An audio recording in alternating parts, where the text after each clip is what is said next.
Well, welcome to another edition of In the Tank with Fish. I love doing this because I never know who's going to be willing to do the swan dive into the tank or the double back flip or the jackknife, whatever. I don't know all those terms. Anyway, today I have Alex with me, Alex Mazerolle. Mm-hmm. See, not bad. I got it right. Got it. And I can't even tell you when I met Alex, but it was like the minute I met her, I went, I like this girl, and I need to get her in the tank so we can talk about her life and how she's connected to the community.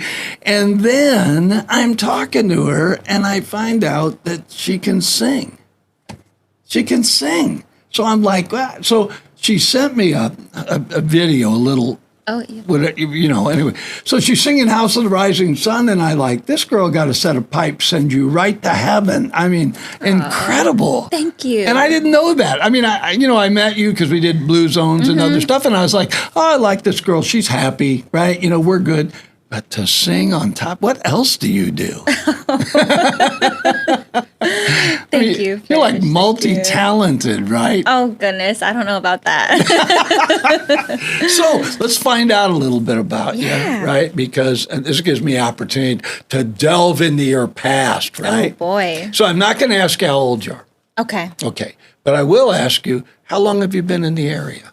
Oh, I am born and raised in Marysville. Mm-hmm. Are you really? Yeah, born and raised in you. Marysville. Of course, like after college, I had to go off and try a different area. I lived in Florida for a while. As a singer, had to do my time in Southern California. Yeah. And then I came back and lived in Sacramento for the past 8 years. But we just moved back to Marysville 2 months ago. Oh, good for you, right? Hometown girl does good, comes home, right? Always. And so, did you graduate from Marysville High then? I graduated from Marysville Charter Academy for the Arts. Oh, I should have known that. Oh, yeah. Of course you would have done that. Oh, yes. Yeah, that's a great school. That is a phenomenal school. I cannot speak highly enough of all of the things that I took away from Marysville Charter Academy for the Arts. That's where I really had the opportunity to, blossom into theater arts and singing and dancing. Whoa. Oh. We have dancing? Oh, I should have known. And acting. Yes. What? Told you, multifaceted, right? So you love to sing. I can tell. Before we went on, we were playing a couple of songs together, just sort of, right? Man, you have a great voice. Thank you. And you're comfortable with it. Yeah. And I think that's important. I mean, I know that if I get nervous, right, your throat will close up a bit. And you're not as loose to do what you need to do. And it just slips out of you. I haven't been nervous in a very long time when it comes to singing. And I think it's just getting older, too. I'm comfortable. I am in my 30s now. Oh, my God.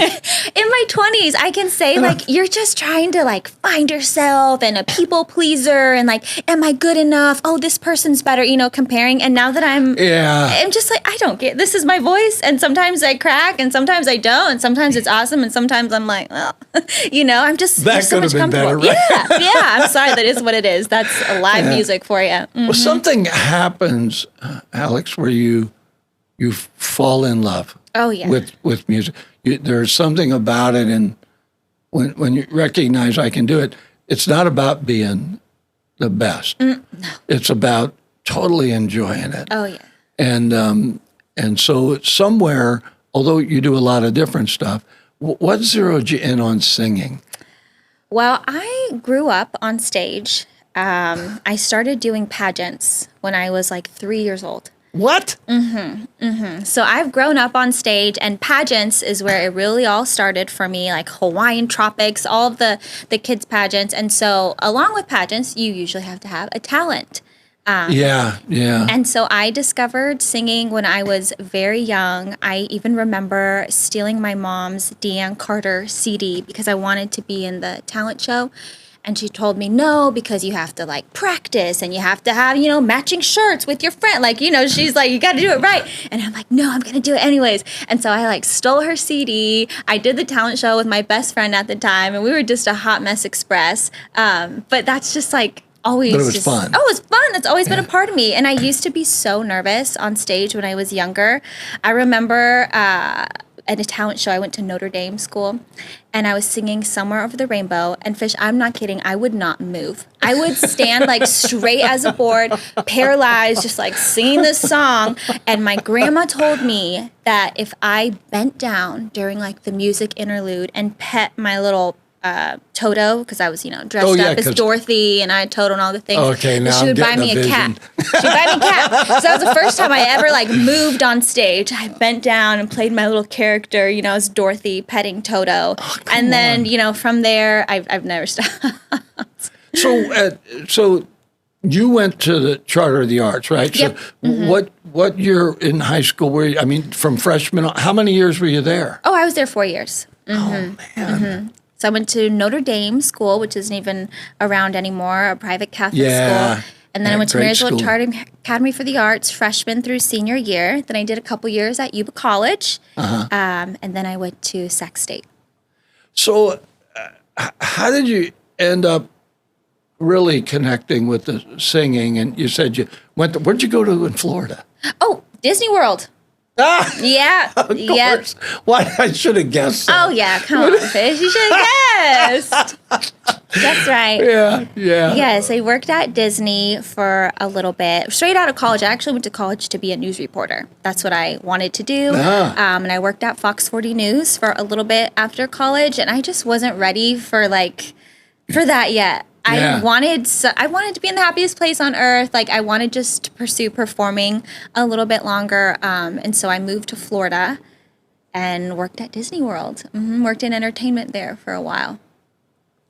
That is interesting. I didn't know this about you. Yeah. I didn't know this. I know you were a local girl to start off with, right? Oh, yeah. Now, I've had a really good experience with the Charter of the Arts. I had met a lady over there and had said, if your students can put together a radio show for that'd Christmas, be so cool. Right? So they did. And then the kids came in, did the promo spots for it and everything. And we still run it once in a while, right? But it was it's called the Little Prince or something like that. And it's a radio play. The kids did. And when I met them, these kids were excited about theater, and I thought, are they going to be excited about radio? But they were, right? It's like, hey, Oh, yeah. Because they can't, it's a theater of the mind. You can do whatever. And, Oh, yeah. Those are all just like creatives yeah. there. We're interested in anything that has to do with like creating and storytelling. And I'm really excited to be able to raise my daughter in the Yuba Sutter area, because I ask my mom all the time, like, how did I've been like a straight, narrow kid, I never like delved into anything, no drugs, nothing like that. Like, how do I do this for my child? And my mom always tells me, like, you keep them busy. And at MCAA, like, we just had no time to venture off into, exploring troubles. We were busy, like, putting on a show. And I remember, being a teenager, and it was literally like High School Musical up in there. Like, we were just, singing songs over the lunch break, and it was all about, who's getting the starring role in this play and that play. I remember we would be in the old theater. I love that theater. theater. Like, that's where I grew up in there. I wish they could repair that. That's a gorgeous theater. Oh, it's so I actually beautiful. did the mixing for somebody in there, and I found out you don't have to mix anything. That building just lends itself to that. Some of my best memories are in that building. And so we would, sit outside on the stairs right there and just play instruments and sing, and people would dance. It was literally like High School Musical. And I hope my daughter is interested in performing arts too, because I just think it's such a great way to keep kids, their mind on something else. There's a scripture that says, train up a child in the way they should go. When they get old, they won't depart from it. And, I always read that as, well, I'm a Christian, so if I do that, my kids will become Christians. And one day I was reading it and I realized, whoa. It says, train up in the way they should go, which means you have to identify your child's interest. Follow their lead. And then, it's like, I'm not trying to live vicariously through my children, right? I want them to have, and both my boys, that's what I did, and they're both amazing kids like you, never got involved in anything that, or at least nothing, Alex, they told me about. I may find out later. Well, Dad, we just only got one phone call. We didn't want to make it because I was in trouble. I did a lot of, that wasn't my life. So I did want them to have a life where they were busy and could do things they liked to do and, weren't idle and ended up in trouble, Yeah. So when you think about growing up here, and you had to know some of the other kids that were at the Charter for the Arts, that you had known them for a while, right? Oh, yeah. Okay, and now you've come back. Do you connect with any of them? Oh, yeah. Sometimes I see them awesome. around town because it is a small school. I graduated with 40 students there. Oh. So we all knew each other. And of course, I see them. I see them around town still. And it's really nice. So it's nice to be back. It's nice to be back. Well, we're glad you're back. Oh, thank you. Have you done any of the open mics? Not yet. Not yet. I know. I have a 1-year-old. And so she keeps me pretty busy. She's cute. She's kind of cute. I saw her picture. She's kind of cute. She's kind of cute. Yeah. You're not partial at all. It's like, you don't have the cutest child on the planet, right? Well, yeah. So, I could see that, right? Yeah, but now that she's getting a little bit older, that first year is just kind of like survival mode. But now that she's getting older, I definitely see myself being like, okay, let me explore the music scene here a little bit more. What do you want to do, Alex? What if you could write the script for the rest of your life, how much would music be in it? Oh, music would be in it 1,000%. Yeah. That's really good. I told my fiance, it's kind of strange, but being a parent, your life is just consumed in raising, taking care of your family, and especially when they're younger, once they get into school, maybe you have a little more time for yourself. I don't know. I haven't gotten there yet. But my life is just consumed in Maisie. That is just what I think about all the time. And the only thing that I have done in the past 13 and a half months that I kind of forget I'm a mom for a hot minute is when I'm performing. Yeah. I almost forget. I'm so in the zone. And have you ever seen what's it called? There's a Disney movie, and the guy is a jazz player. He's a jazz pianist. And they call it like going into flow. And you're just like in flow. You forget about everything else. And you just kind of wake up and you're like, oh gosh, I forgot I'm here. That's how I know that is like my true, in the core of my passions and purpose, like music is it.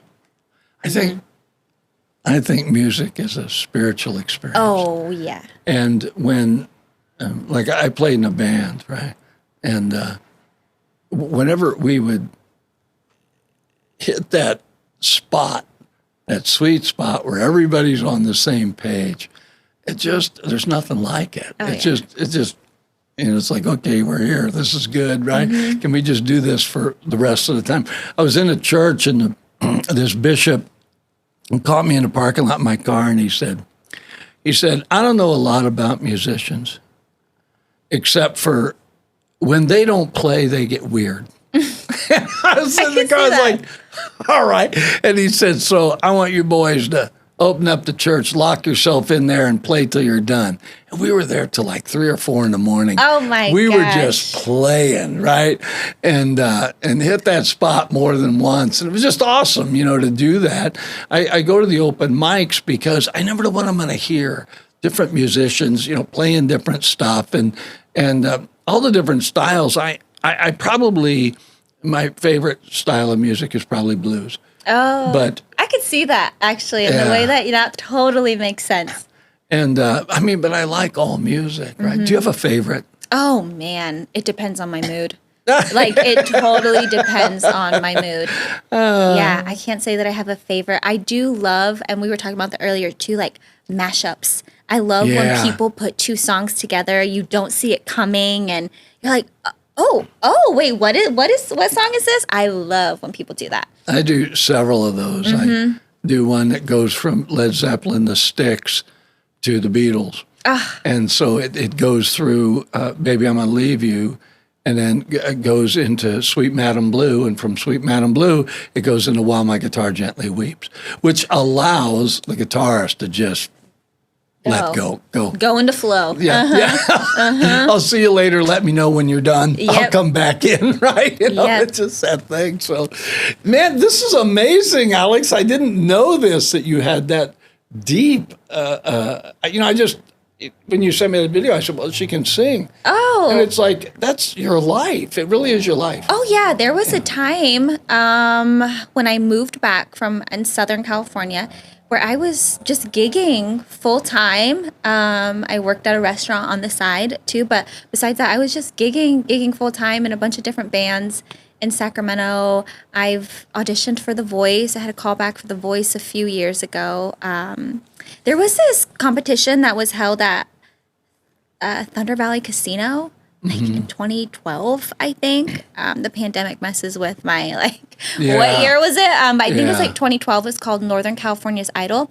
And it was really cool because they selected one person to fly to Chicago, and American Idol paid for it and everything to audition, get a backstage pass to audition for American Idol, and I got selected for that, which was really cool. My mom and I went to Chicago. Oh, come on. It was so fun. Chicago, I mean, it's got its issues, but it's got some music. Oh, so much music's come out of Chicago and the Blues Brothers. Yep. But music isn't all especially when you're trying to make a career out of it, it gets kind of it's a cutthroat industry. Yeah. And especially once you start getting into these shows like The Voice and American Idol, they're really looking for something specific. And I remember, so any, aspiring artists out there, don't give up on your dreams. Even for the Northern California Idol, I sang Etta James at Last, one of my favorite songs to sing. I love that song. And I totally remember them being like,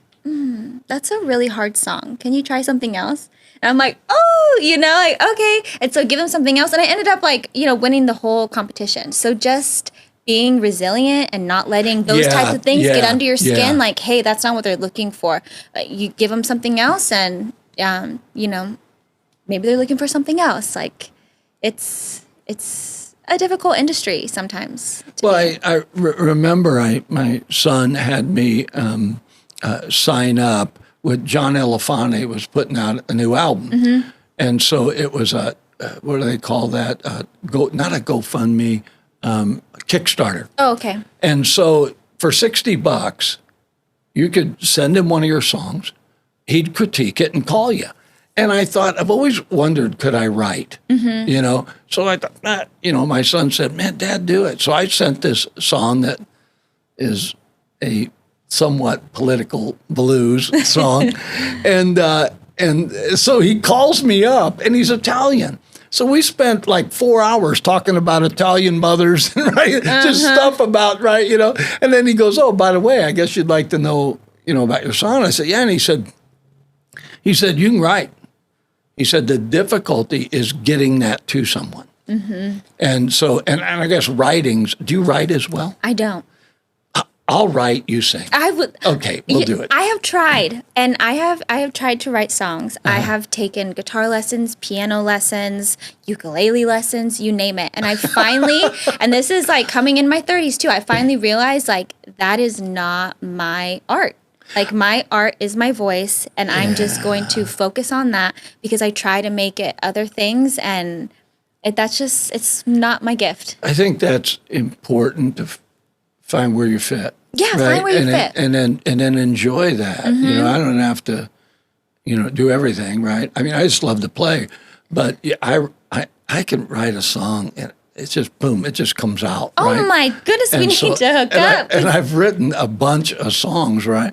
And it's I don't know, it's kind of automatic. So downstairs, we're putting a recording studio in. And the goal is to, I've got a photographer, a videographer, right? And so you could go there, do your song, right? So you'd get a great recording, a great video, right? and then headshots, whatever you need, right? One shot, and then we can take it from there and put it on the radio. So, oh my goodness, that is amazing. So come on, you are so in. There is so much talent in this community, and so providing a platform where people can just some steps to get started. Well, they don't know. They don't know where to start. It's like I had this friend Tyler. I got a recording about half made in a studio. I mean, literally years ago, and I found it. So I handed it to Tyler, and he puts it on his computer. He said, "This is really good, right?" So he took it and put it on Disco Kid. Mm-hmm. Mm-hmm. You can go to Alexa and say, "Play Bob Fischetti," and my song comes up. And they don't even have all the instruments on them. But the fact that you could do that, so if we can help people get their stuff where it's right, a YouTube video, a great video makes a difference, then who knows, right? But at least they took the step. My thought is take the step. So somewhere along the line, that's what you did. You took the step. Yeah. You wanted to do it, and you took the step. And it's like I applaud you for recognizing. I have a little girl, and that's the center of my life. And I'm a mom, so I'm going to do mom. I'm not going to quit singing, but I'm going to do mom. And it's like, okay, well, that tells me you have a sense of what priorities really mean in life. Oh, yeah. So somewhere along the line, you need to pat your mom on the back and say, you're a good mom. Oh. Because, you know what I mean? Because it rubbed off, right? It's like, I got that, right? Oh, she's my mom is amazing. So I'm assuming she's here. Yep. I moved right next door to my mom. When I moved back to Marysville, that's why I moved home. I'm like, oh, what an opportunity to live next door to my best friend in the whole world. Come on. Oh, yeah. Do you have siblings? No. You're an only child? I'm the one and only. Oh, God. I'm the favorite. I married an only child. I don't know that that's a good idea. We have our pros and cons, okay? We have our pros and cons. Well, fortunately, the pros are more than the cons. I like to think so. That's funny. Yeah. That is so funny. So you and your mom hang out. Oh, we hang out. Oh, come on. We are best friends. And so I actually grew up living with my grandparents as well. My mom and I lived with my grandparents for the first 17 years of my life. And so it was really important to me to have my daughter have her grandparents close to her, in her life as well. Yeah. That's it, yeah. Yeah, my wife was very similar. She had a really good relationship with her grandparents. And that's a big deal, right? Oh, really it's a huge is. deal. It actually, increases longevity, as we know from the original Blue Zones. That's like one of the core 4 areas that these communities practice in the Blue Zone hotspots is we are going to slip right into there. What a great segue.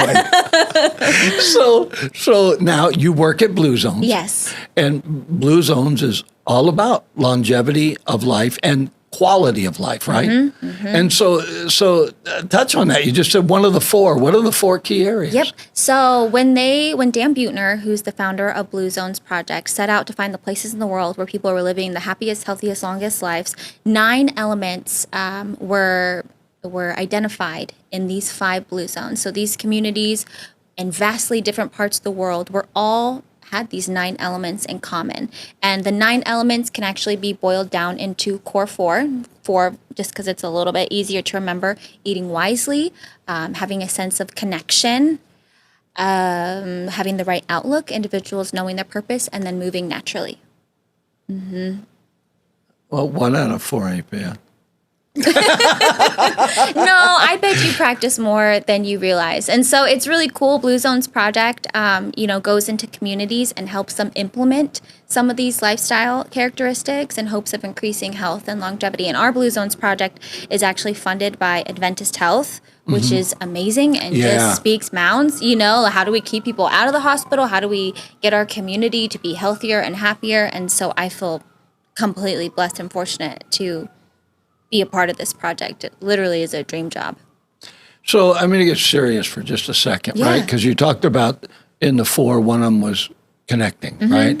And lately there's been just a huge amount of suicide, way more than you ever want to see happen. And I wonder how much of that was when we had COVID, people got isolated more. And so that's got to be a huge deal. As much as connectivity is good for you, being isolated has got to be bad for you. Oh, yes. Blue Zone's research shows us that individuals who are lonely, truly lonely, it actually has the same impact on longevity as smoking 16 cigarettes a day.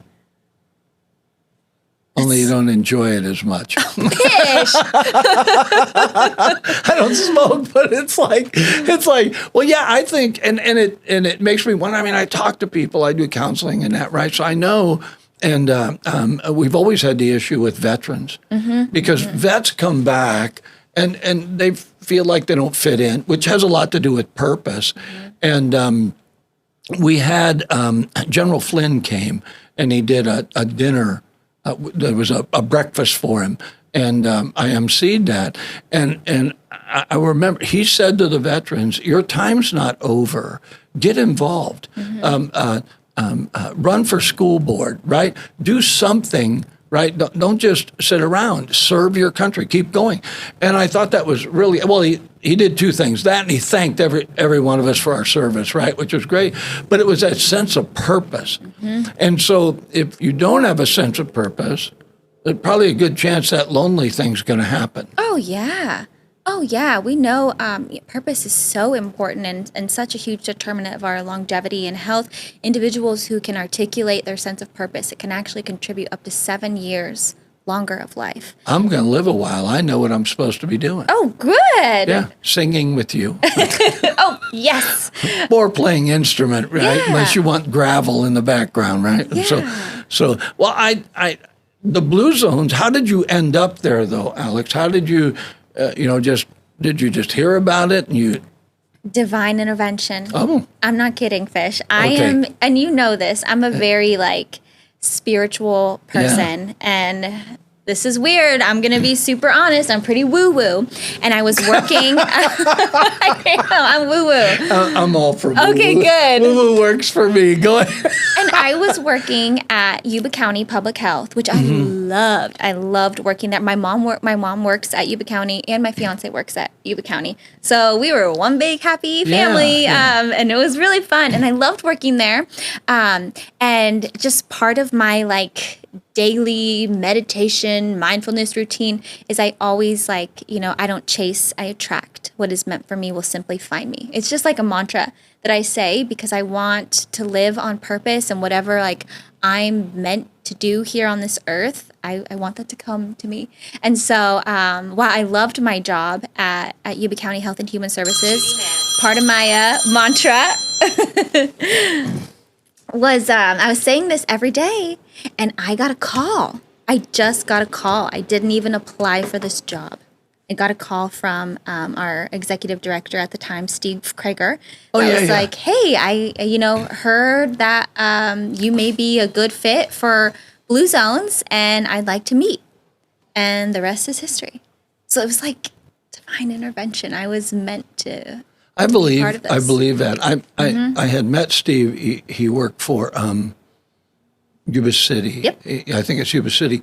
And he told me about the Blue Zones project, and that's how come you guys have a monthly spot, because of talking to him and the whole idea of Blue Zones. And then you recorded a bunch of spots, which are coming up. We talked about them this morning with Gary so that we can help people, right? It was when you talk about divine intervention. That's how I ended up with a radio. How did you end up with a radio? Well, because I was a pastor, and to be very honest, I got burnt out, right? And I was pastoring 2 churches, and I just went home and sat in my room and took some time off and just prayed and said, God, I need to know what you want me to do, right? So an opportunity. I had a friend that was on the radio, and it was talk radio, but he was doing a music show. And he said, hey, Fish, he said, you've met some well-known people in the music industry, and you know a lot about music, and why don't you just come on and co-host with me? And I thought, I can do that. Even though I'm a little burnt out, music's healing. Music can just heal you. I can listen to Doobie Brothers and feel better. Mm-hmm. So it's like, I started doing that, and then I ended up with the show, and the show went from an hour to 6 hours, and then I ended up doing operations and bringing people on the air and doing stuff at the radio station. And then one day this guy comes in and he goes, how'd you like to own your own radio station? And I thought about it, and I thought, all the things I saw that I didn't like about radio, part that competitive, right? Mm-hmm, I saw that, and I'm like, I don't want to be part of that. And he said, no, this is an LPFM, which is was created. Senator John McCain had pushed so that local, because what'll happen is a company will come in, buy up all the local radio stations, and then you mostly hear national stuff. They'll tip their hat to local, but it's not really. Whereas an LPFM is required that 80% of their programming's local, and the mandate from the FCC is to educate and inform. And I thought, I want to do that. I want to help the community get connected, right? I want them to be informed about what's going on locally, because I think for a while, to be honest, Alex, we got so global that we didn't know the people that live next door to us. Yes. This is why I'm talking to you, right? It's because I wanted to know you. And I said, I think people need to know Alex. I'm bringing her on. Right? So I called you yesterday. And it's like, I like you, so I think everybody will like you. So I'm bringing Alex in, right? And I'm that way. It was, it's like there's people in the community I met, and I thought people need to know. So this became that opportunity. And I felt like the Lord had said to me, I'm going to increase your sphere of influence. And it wasn't my personal sphere of influence. It was being able to have a radio station that could constantly tell people, we can do this together. We can be a community. It's like community radio. Is that clever or what? So no, you're you're good with your words. So anyway, that's how that happened, and I love it. We've been 8 years. Wow. And now we got the podcast room, and we get to do an hour where we can really talk about where you're from and who you really are. And I felt like mainstream media dehumanized people. And I was a chaplain for Yuba City PD, and I was like, I don't want to do that. So I began to bring law enforcement. We have all 5 agencies come on every month. And people get to see these are real people. Look past the uniform, get rid of the national narrative, and recognize it's a wonderful day in the neighborhood, right? And recognize the people in your neighborhood. Yeah. These are the people in your neighborhood. And so I started doing that, and then I moved from there to businesses and government, right? Because those mainstream media, they're always looking for what's wrong. Yep. And I'm looking for what's right. Exactly. Yeah. No, see? So you're on the same path. Like, what is meant for us, it finds us. Whatever you're meant for in life at that time, it will find you if you're open to it. Yeah, that's part of it, being open. Not being all alone in your room. Yeah. Get out of your room. And just being able, willing to walk down the street. Risks. I loved my job. I loved my job so much. I love the people. Yuba County Health and Human Services, literally, Fish has the best people there. And so it was hard to leave. I was just getting started and figuring it out, but you have to take risks. I want to live my life. I want my cup to be empty. I want to have tried it all. So. Gosh, we're a lot alike. Yeah. I'm like 73. I'm still like, what else can I do? Well, there are limitations. I'm not running 5 miles. Okay, so that's not going to happen. Walk. I can walk. Yeah, exactly. Well, wasn't John Flo over there? Was that where he worked? John Flo was Human Services. Yeah, and there was different ones, and we'd have them on the air because I know we had Yuba County and Sutter County, and different ones that have come on for that. Right? Oh, such wonderful, and that's why I wanted to raise my family here. I feel like as someone from Yuba Sutter, I want to, when you're younger, I got to get out of here and see the world. And what happens when it's time, when you got to make the big decisions and I'm growing my family, I come right back here because of the people here, the community, and just, there's I hear it's a special that place. All the time. I'll hear somebody say, I can't wait to get out of here. Oh, yeah. And then you're like, 20. okay. And then the other people you hear is, I couldn't wait to get out of here, but I couldn't wait to get back. And I'm like, well, then there must be something here. And I've been here 30 years now. And most of the time I was at the church, and we had Mother Goose preschool. And I just had a kid come in my office the other day to talk to me, right? And it's like he's 33. He was a preschooler and still remembers me. Oh, my goodness. Right? He's 33, just a really great guy, right? And I'm like, and I meet him all the time, right? And it's like, they'll be 6'4", and they're looking down at me. Pastor Bob, you remember me? And it's like, whoa. I used to look at, now, yep. Mm-hmm. So I love this area. There's nothing like that. There is nothing like a small town. It's, when I lived in Sacramento, I didn't know anybody, which was kind of cool sometimes, you know, to be a nobody in this big city. And it's a great experience for a while, but I love, being here, and I run into people I went to high school with. I see my kindergarten teacher at a restaurant. Like, I love that. I love that. All right.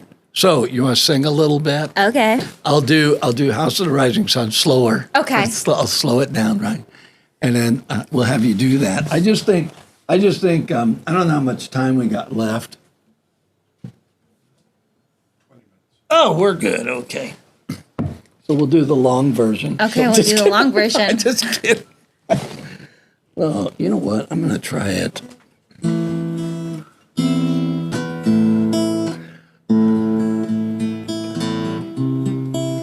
How's that? Mm-hmm.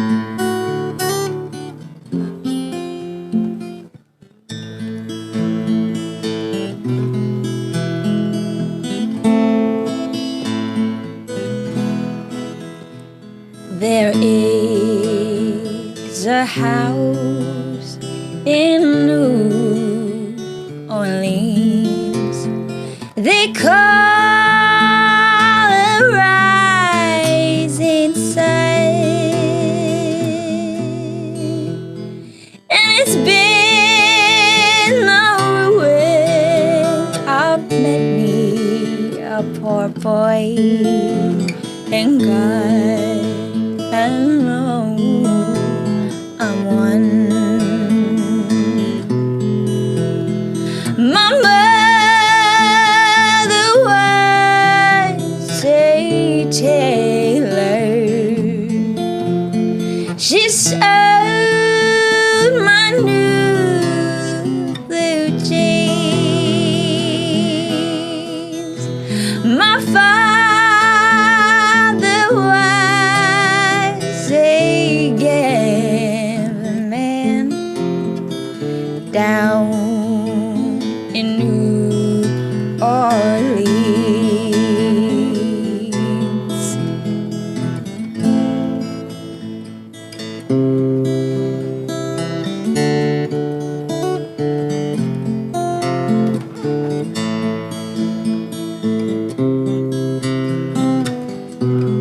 Should I keep going? Yeah. Okay. I like it. Now the only thing a gambler needs is a suitcase and a trunk. And the only time he's satisfied is when he's on a drum. Oh, mother, tell your children not to do what I have done. Spend your life in sin and misery in the house of the rising sun. Yeah, there is a house in New Orleans they call a rising sun.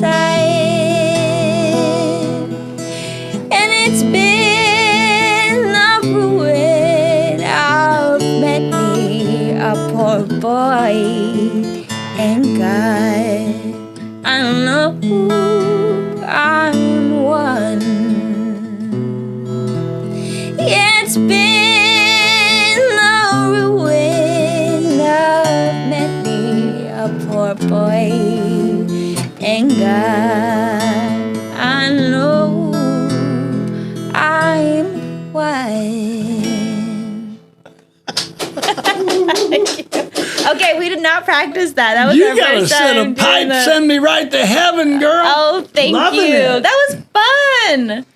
See, we need to do an open mic together. Fish, I told you I'm on the hunt for a new guitarist. My guitarist I'm for 4 not, years. I'm not a very good guitarist, but I know others that are great. You are a great guitarist. Would you go? We're gonna go to some open mics. I'm gonna Okay, this is Taking out my you're fishing easy pole. like. Are you Italian?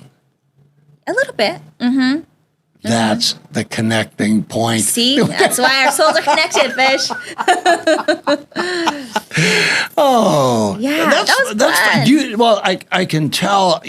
I play with different musicians, right? There's a difference between somebody that it's a technical skill, and I think at times it has to be. Mm-hmm. Like somewhere along the line, you had to learn how to sing. The part that Right, you had to- enabled you then to let go and be Alex. Yes. Right? But you're Alex. You're totally Alex now, right? You know what I love about playing with someone else? Because like I told you, I've like tried to play the guitar myself, and I think like in my deepest parts of me, I think I don't want to, because that is part of the fun for me, is that connection. That's it. With someone else. I mean, even just right now, we've never played through this song together, No. and like. You feel it out, like, oh, does he know where I'm going to go with this? Oh, I'm going to try to, like, you have like this secret language. I don't even know how to explain it, but you know what I mean. You know exactly what I mean. True. It's really true. I play with this guy, Tyler, right? Mm-hmm. And people say, how often do you guys practice? And Tyler and I like, we never have. We never got around to that. Mm-hmm. We just play, right? So I want to touch on Blue Zones one more time, Yes. and that is since you've gone to work there, Blue Zones has fit a myriad of parts of who Alex is. Oh, yeah. And you're like, okay, that was divine, right? I got the call. So if I ask you, why does that fit for you? You're young. Why are you thinking about living to be my age, right? Or older, hopefully older. Maybe, I don't know.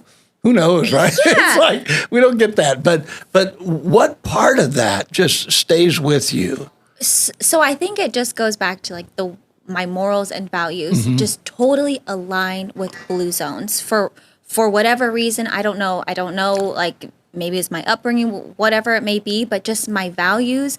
Family, your health, and that's just a part of like who I am. And so the principles of the original Blue Zones just totally align with my lifestyle. And the thing that I love most about Blue Zones Project is, growing up in like pageants and the entertainment industry, being on a diet and going to the gym and like things like this have always been like a part of my life.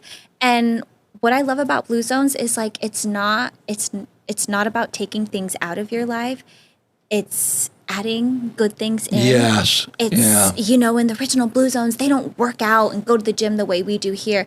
They walk, they ride their bicycles, they garden, they get out in nature. And so just those things just call to me, so much. And I love being able to share that with our community.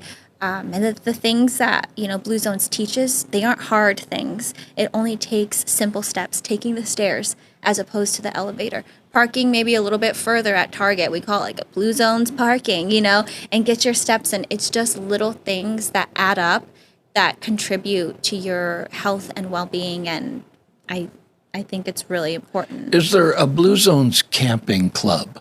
Ooh, not yet, but it sounds like you want to start something let's here. sit around the fire and sing, and that smell from the the fire and the Yes, and part of Blue Zones, it's called a moai. It's a term from Okinawa, Japan, one of the original Blue Zones, and it means a group of individuals who come together for a common purpose. That is something that contributes to their longevity. And I'm not sure if you've seen the new documentary on Netflix about Blue Zones called Live to 100. What's it called? Live to 100, Secrets of the Blue Zones. It's a 4-part documentary series, and it really just dives a little bit deeper into the practices and principles from these communities. And just one of the things I'm thinking of, there's a woman that's 102 years old, and she's still like playing games with her circle of friends and things like that. And so it's really, something that we try to give to our community is those opportunities to be around people, like-minded people that can support you and just naturally like build those connections. I think in my life, I found the most rewarding part of my life is people.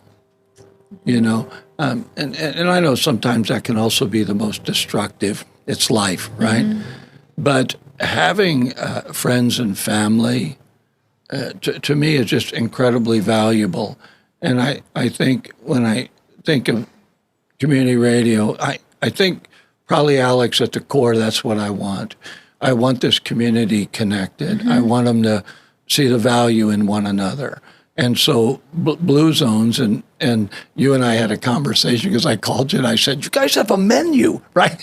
Remember I called you? Yes. I said, Alex, why did you tell me about this? And I think that I hear that in Blue Zones. We can do this, right? You do this for yourself, right? But we do this together. We do this together. And it's huge. And people have, I think I told you, you said somebody was getting a Blue Zones garden. And I said, can we get one? Our roof is too slanted, or I'd put it upstairs. Oh, right? that'd be cool. That would be cool. I think it's going to happen. Yeah, the 93Q garden, right? Community garden, right? Hey, we'll just find a little plot of land, right? Let us know when you're ready. So I can't even tell you. Thank you so much for taking this time with me.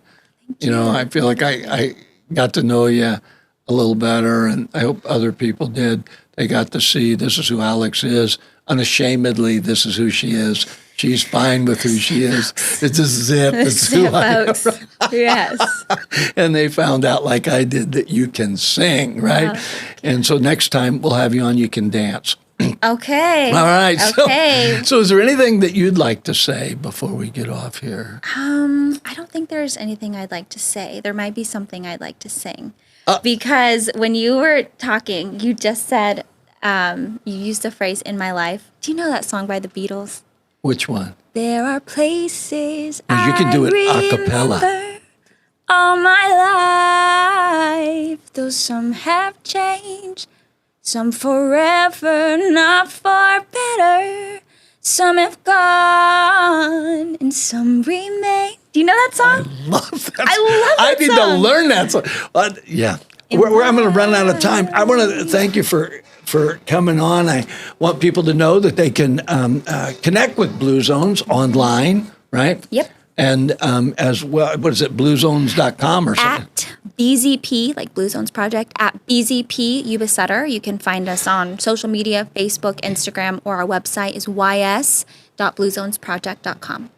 And if you'd like Alex to come sing for a birthday party or, a concert, whatever you have to not just pay her, you got to provide a babysitter. I love it. Because she's going to be, right before I got out of the band, I used to bring my son, Pablo, to all the gigs, and the girls would take care of him while I was playing. It's terrible. It's probably warped that poor kid, but he's anyway. So anyway, I want to thank you. You've been listening to In the Tank with Fish and Alex Mazerolle. Really grateful she could come in. I'm probably going to have her back because I think we can do more with this. And in the meantime, and in between time, go check out Blue Zones. Let's all live longer together.